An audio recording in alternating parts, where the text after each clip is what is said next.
ఆంధ్రప్రదేశ్ రాష్ట్ర రాజకీయాల్లో కీలకంగా వ్యవహరిస్తున్నారు పవర్ స్టార్ పవన్ కళ్యాణ్ గారు. మరోవైపు పవన్ కళ్యాణ్ గారు స్థాపించిన జనసేన పార్టీ కూడా ఆంధ్రప్రదేశ్ రాష్ట్ర రాజకీయాల్లో కీలకంగా మారింది.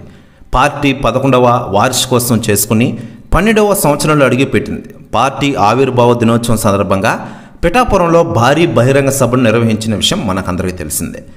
రాజకీయ చరిత్రలో జనసేన పార్టీ ఇంతటి భారీ బహిరంగ సభ నిర్వహించడం ఇదే తొలిసారి. జైకేతనం పేరిట నిర్వహించిన ఈ సభ విజయవంతమైంది. సభ సక్సెస్తో జనసేన శ్రేణులు సంబరాల్లో మునిగిపోయారు.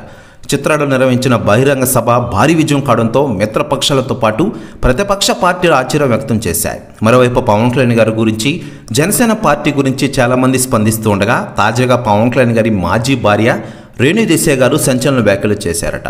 ఆమె మాట్లాడుతూ, పవన్ కళ్యాణ్ గారికి నా హృదయపూర్వక శుభాకాంక్షలు. పార్టీ 11 సంవత్సరాలు పూర్తి చేసుకుని 12వ ఆవిర్భావ సభను నిర్వహించింది. నిజంగా గ్రేట్. పవన్ కళ్యాణ్ గారు రాబోయే రోజుల్లో అత్యంత ఎత్తు ఎదగాలని నేను కోరుకుంటున్నాను అంటూ సంచలన వ్యాఖ్యలు చేశారట రేణు దేశాయ్ గారు. ప్రెస్ న్యూస్ కూడా తెగ వైరల్ అవుతోంది టోటల్ ఆంధ్రప్రదేశ్ రాష్ట్ర రాజకీయాల్లో. మరోవైపు పవన్ కళ్యాణ్ గారు ప్రస్తుతం రాష్ట్ర రాజకీయాల్లో డిప్యూటీ సీఎం హోదాలో ప్రజలకు సేవలు అందిస్తూనే మరోవైపు సినిమాలు నటిస్తూ ఔరా అనిపిస్తున్నారు. ప్రస్తుతం హరిహర వీరమల షూటింగ్లో ఫుల్ బిజీగా ఉన్నారు ఆయన.